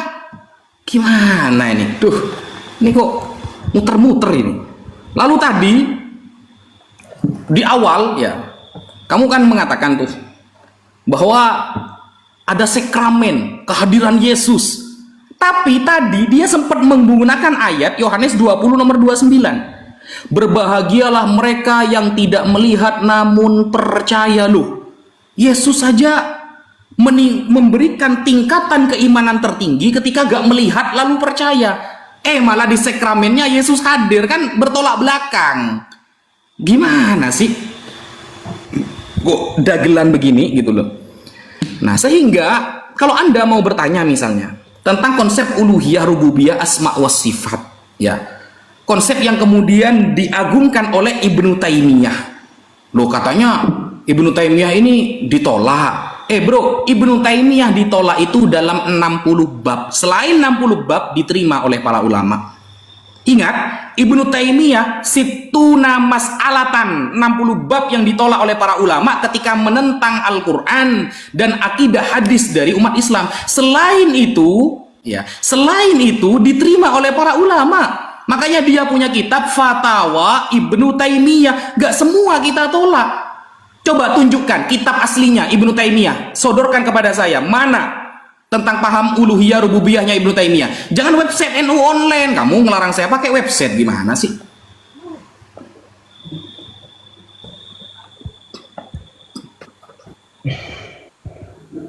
Berarti kurang satu putaran ini? Atau gimana? Ya, habis ini satu putaran selesai, penutup ya, closing. Ya, berarti sampean, saya, lalu gimana? Enggak, saya akhiri dulu, baru nanti penutup dimulai dari Anda, baru saya terakhir lagi. Udah habis itu selesai. Gini aja, penutupnya biar gak lama-lama, 5 menit bagi 2 gitu aja. Oh ya sudah. Berarti Penutup ini boleh nyebrang atau enggak? enggak, ini belum penutup loh. Ini saya selesaikan dulu kan. Baru Oke. Iya. Yuk. Oke, begini ya. Saya agak bingung dengan WiFi ini dalam memahami data. Saya sudah bilang data itu kredibel. Kamu menyelisihi NU. Masalahnya NU sudah terverifikasi oleh Dewan Pers. Tadi saya sudah tunjukkan. Saya tahu degil liciknya Islam itu seperti apa. Jangan tepuk jidat, tepuk jidat. Saya belum selesai menampilkan siapa penulisnya. Kamu nggak berani kan? Tadi saya sudah bantah. David Strauss itu ternyata sudah dikategorikan orang yang tidak capable. Itu dari data yang kamu kutip Britannica, bukan Britalian, WiFi. Britannica. Nih, kamu bilang siapa penulisnya? Ini Abdul Wahab Ahmad. Kamu katanya orang NU nggak kenal. Atau jangan-jangan kamu cuma ngaku-ngaku. Bahaya nih. Nih, Wakil Katib PCNU Jember dan peneliti di Aswaja. Ini baru capable. Bukan, saya nggak melarang. Saya persilakan. Asal yang bawa jelas. Gimana sih Islam playing victim mulu?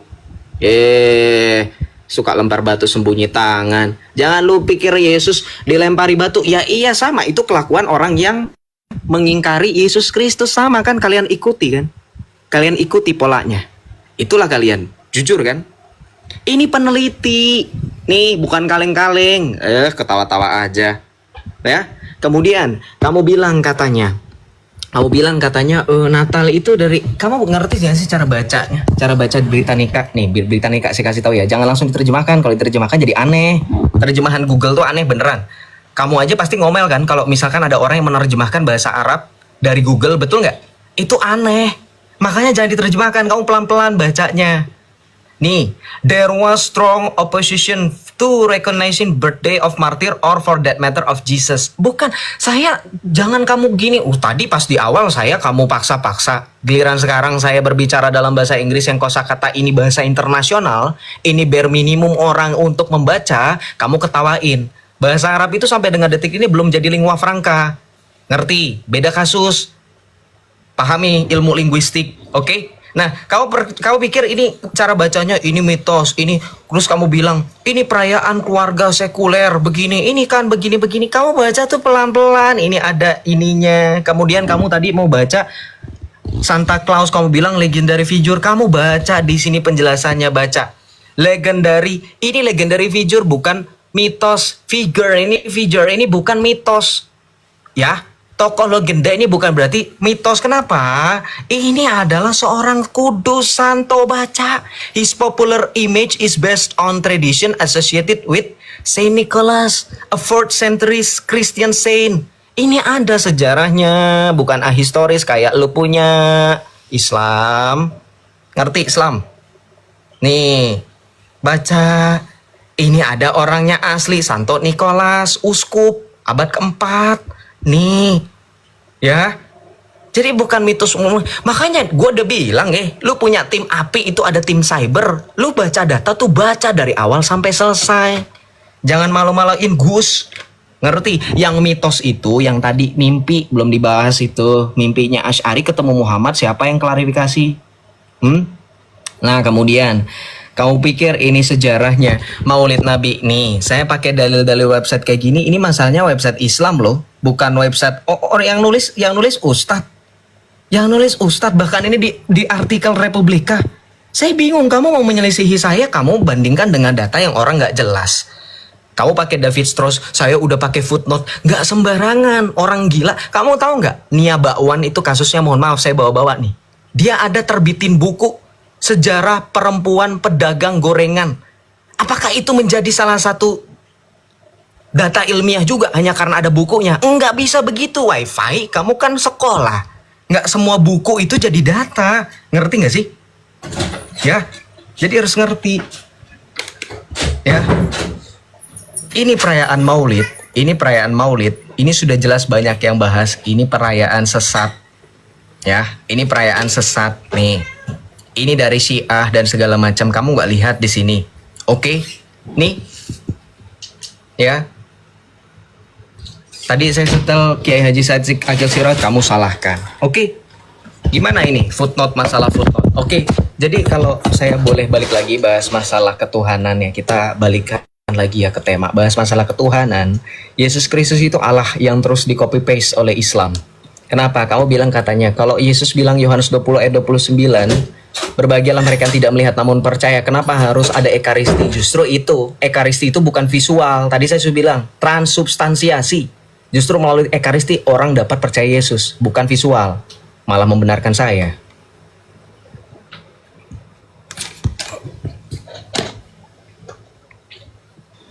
Sudah ya? Ya, penutup.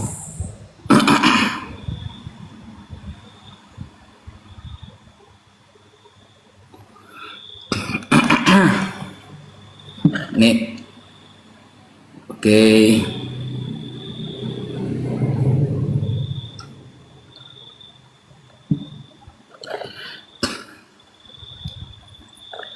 Nih, saya tunjukin ya websitenya ya.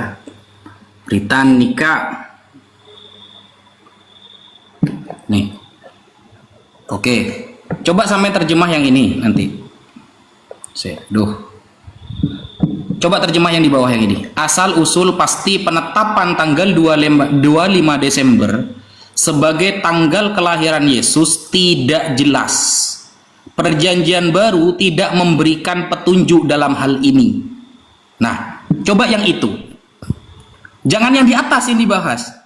Seolah-olah saya yang baca yang bawah gak di counter yang di bawah. Ketika saya mengatakan bahwa tanggal 25 Desember sebagai tanggal kelahiran Yesus itu tidak jelas. Perjanjian baru sendiri tidak memberikan petunjuk dalam hal ini. Coba ini.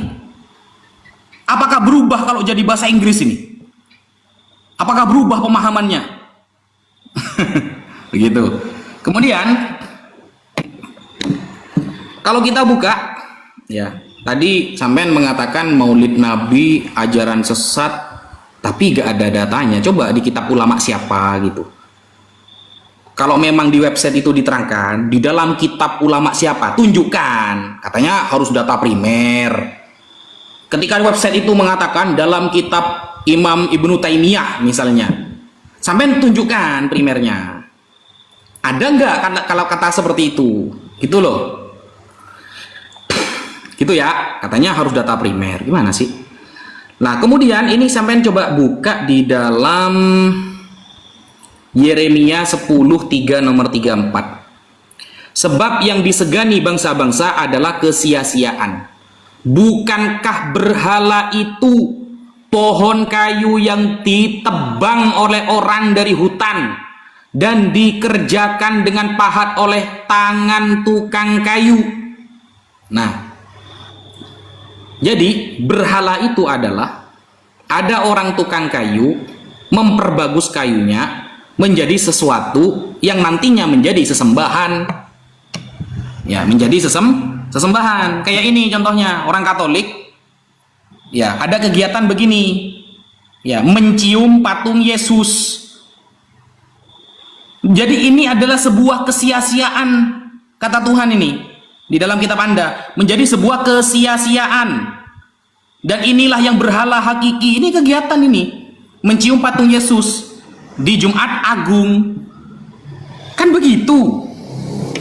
Apakah ini yang disebut dengan Tuhan? Padahal ini adalah sebuah kesia-siaan. Ngapain? Begitu loh. Kalau Anda mau mengkanter Maulid Nabi, kitab tebal ini ya, ratusan halaman khusus membahas Maulid Nabi. Kapan kita akan bertemu, kita bahas Maulid Nabi, lalu Anda akan membahas beberapa kegiatan ibadah dalam Katolik. Kamu bahas Maulid Nabi ke saya akan membahas kegiatan di Katolik Anda. Kitab ini semuanya bahas Maulid Nabi, referensinya jelas dari hadis-hadis sahih dan ijma para ulama. Begitu. Sehingga bukan website yang tulisannya, kan kata kamu apa namanya itu harus ada referensinya tuh. Referensinya dari mana? Kan begitu. Tadi ketika mengatakan Maulid Nabi adalah ajaran sesat, mana referensinya? Dalam kitab apa? Kan nggak jelas. Kalau tadi dikatakan uluhiyah, rububiyah, asma wa sifat, ingat ya, rububiyah, asma wa sifat dan uluhiyah itu adalah konsep yang banyak diketahui oleh para ulama. Kenapa kok Ibnu Taimiyah kemudian dan orang-orang bawahnya ini ditolak oleh para ulama? Karena menghususkan rububiyah dianggap tidak bisa bermakna rububiyah, rububiyah dianggap tidak bisa bermakna uluhiyah. Itulah yang ditolak, bukan uluhiyah rububiyahnya yang ditolak. Allah memang punya sifat uluhiyah, dia yang maha disembah. Uluhiyah artinya yang maha disembah. Rububiyah artinya Allah yaitu yang mengatur dunia. Gak ada umat Islam menolak, gak ada. Umat Islam semua setuju Allah yang maha mengatur, Allah yang disembah, gitu loh. Tapi pemaknaannya ini yang dikritisi oleh para ulama, begitu, bukan uluhiyah rububiyahnya, gitu ya. Apalagi yang perlu saya tanggapi tadi? Yang belum? Sudah, itu saja ya. Ya, mungkin lain kali kita fokus kepada satu ajaran. Misalnya Anda kalau mau bahas Maulid Nabi, Anda gak apa-apa, nanti saya akan membahas ajaran dalam Katolik. Satu ajaran dengan satu ajaran, yaitu Maulid Nabi. Bisa kita ketemu kapan? Khusus Maulid Nabi. Sudah selesai. Ini saya ingat loh, perjanjian kita ini kan ada suka bersilat lidah ya. Tadi perjanjiannya habis saya selesai. Tadi kita bagi dua waktu 5 menit untuk closing. Ini Anda malah kemana-mana. Oh, sampai setuju dengan itu? Kalau setuju ya monggo, sampai tanggapi dulu gak apa-apa. Nanti kita bagi dua, kan bisa kan begitu? Oh, Islam inilah ciri-ciri orang munafik jika ia berkata. Saya kan nggak tahu Anda setuju apa tidak. Dibagi 2,5 dan saya ketika bertanya kepada Anda mau bisa nyebrang apa tidak, Anda belum jawab. Banyak alasan. Sudah banyak alasan. Lu gak apa-apa, tanggapi dulu 5 menit gak apa-apa. Saya sudah jawab iya. Ya, saya sudah jawab. Atau terus iya. saja sampai jam 1, ayo. Nggak mau, saya bukan pengangguran seperti Anda. Oke. Loh, emangnya saya pengangguran? Iya, Kamu betul. masih mahasiswa sok-sokan. Berapa gaji kamu sebulan? Sudah selesai saya berbicara. Iya, berapa gaji kamu sebulan? Mau nunjukin sama-sama gaji berapa? Anda diam. Anda diam. Lah, Ya, itu enak aja bilang pengangguran. Saya bisnis, bro. Enak, masih mahasiswa sok-sokan. kualitas Anda, ya kan? Pamer harta, jangan begitu. Ya enggak, kamu sendiri yang bilang gitu loh. Kamu menjustifikasi saya pengangguran. Tebar jaring di Padahal pinggir kamu jalan. masih bocil. Tebar jaring di pinggir jalan untuk Gitu membangun loh. masjid. Malu. Ya kan, Pamer ketika dibalikkan panas kan, ketika dibalikkan panas kan. Panas, Dia enggak. sendiri Itu kan waktu yang membilang saya pengangguran katanya. Waktu saya. Oke, lanjut. Nah kan panas. Panas. Kenapa saya bilang menganggur? Wajar. Saya sudah bilang dari tadi saya nggak bisa jam 1, saya nggak bisa jam 1. Saya juga menghargai Anda. Harusnya Anda mikir pakai otak. Ini waktu puasa loh. Kurang baik apa saya? Walaupun Anda nggak minta dihargai, ya kan? Orang ini. Aneh. Ya saya bilang, Anda bilang saya bocil, boleh, pemikiran saya lebih dewasa daripada Anda. Ngerti? Iya, silakan ketawa. Nah, ini waktu saya sudah diambil sama dia 1 menit, tapi nggak apa-apa ya, biarkan saja. Ya, memang mereka seperti itu. Kita lihat dalam Yeremia 10 ayat 3 sampai dengan 4 dikatakan apa? Di situ mengenai berhala. Mengenai berhala, kamu paham nggak berhala artinya apa? Disembah, diyakini sebagai perwujudan Tuhan di muka bumi. Apa itu? Hajar Aswad. Barang siapa menciumnya, barang siapa menyalaminya, ia sedang mengusap, menghapus dosanya. Jangan bahas ke situ, udah basi. Gue males banget bahas Hajar Aswad, udah sering dibahas kan. Males, berulang-ulang, repetitif. Ngerti? Itu baru berhala. Orang, sekali lagi saya sudah bilang wifi, ada nggak datang orang Kristen itu sujud nyembah ke pohon Natal, ada nggak? Ada nggak? Jangan lu tuh tampilin video orang cium patung Yesus, itu penghormatan, simbolisasi. Ngerti? Itu bukan sakramen. Kamu nggak ngerti perbedaan antara sakramen dan hanya simbol. Memang pada saat COVID menurut kamu ada orang Katolik cium patung Yesus, salibnya? Enggak, saya yang menyaksikan sendiri. Kami hanya menunduk di salib Yesus dan tidak ada orang Katolik yang mencium patung Yesus, dosanya dibersihkan, tidak ada. Nih yang bocil-bocil kayak gini pemikirannya lebih dewasa daripada kamu. Ngerti? Nih, kalau mau cium kayak gitu, kamu mau mancing emosi saya, nggak bisa, wifi. Berarti bilang saya mantan Islam nih. Ini cium apa nih? Ini cium apa? Islam. Anda saksikan ini adalah jamaah Jaljalut Indonesia yang sedang mencium rambut Nabi Muhammad yang dibawa Syekh Ibrahim bin Muhammad Nih, rambut Nabi. 8 Syekh Abdul Qadir Tuh. Jailani dari Lebanon. Jamaah Jaljalut Indonesia diberi kesempatan untuk mencium rambut Nabi Muhammad secara bergantian saat acara Nih, mau lagi. Nih.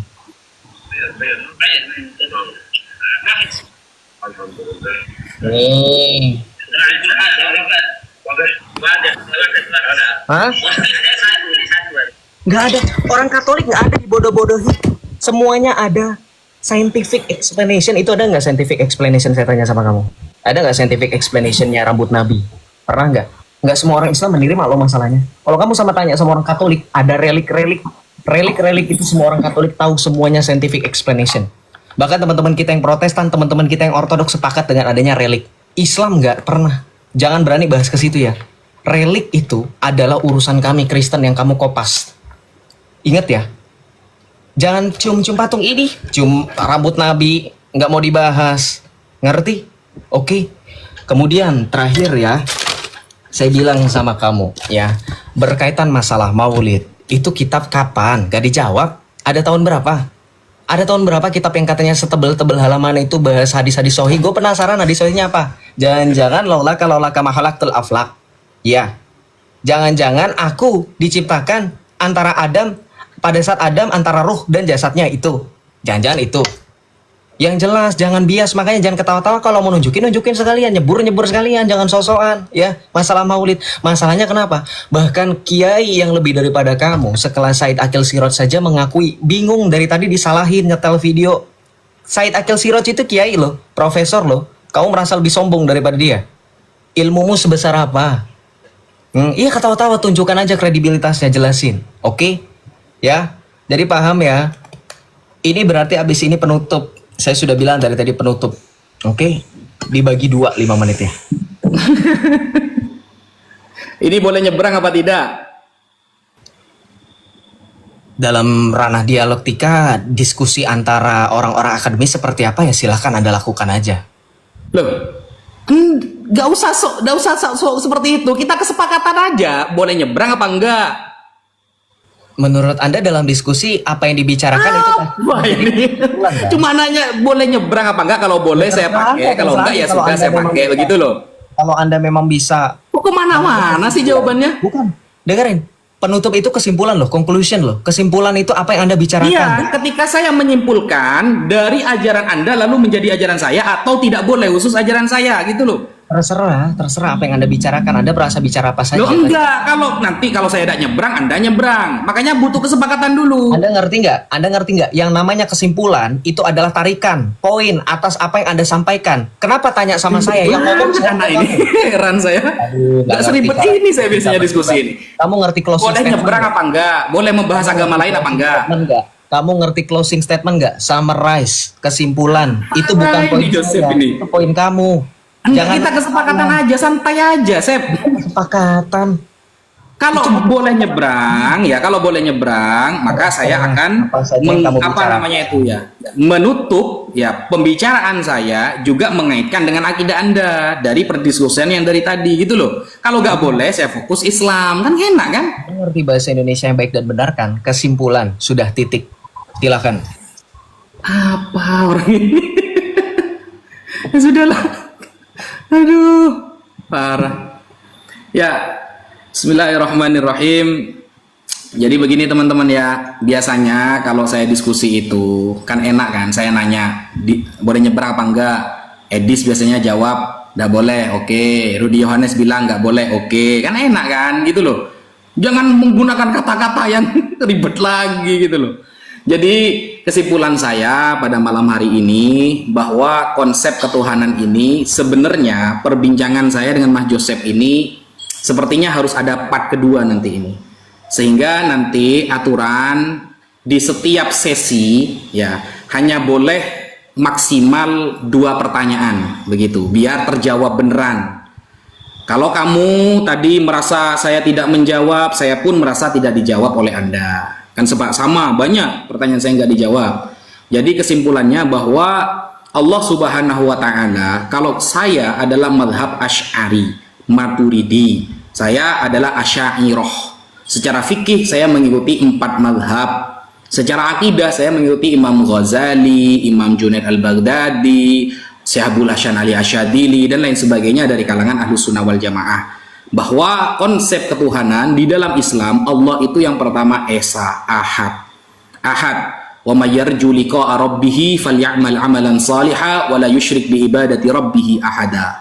Barang siapa yang ingin bertemu Tuhannya dalam keadaan ridha di akhirat, maka jangan pernah mensyirikan dia dari apapun. Sehingga di dalam kitab As-Sawi, hasyiah dari tafsir Jalalain, maksud kita mengesahkan Allah dalam hal mukhalafatul hawadisi, Allah itu suci dari jenis apapun. Allah suci dari mumathalah seperti apapun, dan Allah suci seperti musyabahah, menyerupai apapun. Sehingga konsep di dalam Islam, Allah Subhanahu wa taala ahad dan memiliki sifat mukhalafatul hawadisi, dan dia adalah qiyamuhu binafsihi, tidak butuh apapun dan setiap apapun yang membutuhkan dia. Sekian. Oke, closing statement dari saya. Diskusi kita pada hari ini adalah konsep ketuhanan, tetapi saya tidak menarik kesimpulan apapun dari pihak Islam menjelaskan tentang konsep ketuhanannya secara absolut dan mutlak. Berbeda dengan segi pandang kekristenan, khususnya dalam perspektif gereja Katolik, kita menganggap Yesus Kristus sebagai putra Allah yang datang ke dunia, firman Allah menjadi manusia. Yang juga saya singgung pada saat hari penghakiman dia akan datang untuk kedua kalinya. Seperti saya singgungkan dalam surah Al-Baqarah ayat 210 dan surah Al-Fajr ayat 21 sampai dengan 22. Yang sudah saya 3 kali re-announce. Saya coba singgung, saya coba untuk Gus Wafi ini apakah berani untuk bahas itu. Ternyata berang, guys. Ketika itu dibahas, terus-terusan mengenai penghakiman, lari kemana? Ke Natal, lari ke pohon, lari ke berhala, lari ke cium patung Yesus, lari ke sini, ke sana, ya. Itulah yang kemudian membuat saya tidak dapat menarik kesimpulan apapun tentang ketuhanan Islam. Kalau Anda membahas tentang Allah yang satu, Yakobus 2 ayat 19, Rasul Yakobus pernah katakan, engkau percaya hanya satu Allah saja itu baik, namun setan pun gemetar akan hal itu. Jadi kita tidak hanya beriman Allah itu satu. Alkitab mengatakan Allah itu Esa. 1 Timotius 2 ayat 5 Rasul Paulus mengatakan Allah itu Esa. 1 Korintus 8 ayat 6 Rasul Paulus menekankan hanya ada satu Allah dan satu Tuhan. Yesus pun menegaskan hanya ada Allah yang Esa. Allah Tritunggal Maha Kudus, Bismil Ab wal Ibn Waruhil Kudus Alilahi Wahid. Allah yang Esa, Allah yang Wahid. Ketika Anda berbicara mengenai eksistensi Allah dalam Islam, Anda sudah terbatasi dengan sifat-sifat yang tadi telah dikemukakan oleh seorang yang mengaku Gus ini. Bagaimana di dalam Islam dibatasi Allah itu tidak boleh begini, tidak boleh begini, tidak begini, tidak begini, mustahil begini, mustahil begini. Ketika Allah Maha mengetahui akan kontradiksi ketika dia disepadankan dengan kalimat mustahil. Karena di dalam Tuhan kita percaya dalam firman Alkitab mengatakan tiada yang mustahil bagi Tuhan. Nothing impossible with God. Ketika Islam menyatakan Allah Maha segala sesuatu, tetapi di dalam Islam juga dibatasi dengan sifat-sifat, tetapi sifat mustahil, sifat wajib, itu jadi kelicikannya ini. Jadi ketika berbicara dalam ranah dialektika, sebagai penutup poin saya adalah teman-teman bisa menilai mana pihak yang menghargai lawan berbicara, bahkan di detik-detik terakhir lawan berbicaranya sedang berbicara. Ternyata Ada di mana poin saya mendengarkan sampai dengan selesai, ada di mana seorang yang mengaku Gus yang berlatar belakang pribadinya kerangnya sampai dengan selesai. Pribadi terus dari awal bocil ini. Bagaimana kita berbicara mengenai dialektika ini? Apakah saya akan berlanjut terus terang sama Gus ini? Ternyata saya tidak mampu melawan ketidakwarasan. Aduh. Terima kasih. Apa ini kok emosi? Tuhan Yesus memberkati. Malah emosi nyerang pribadi dia. Alah, Jeb.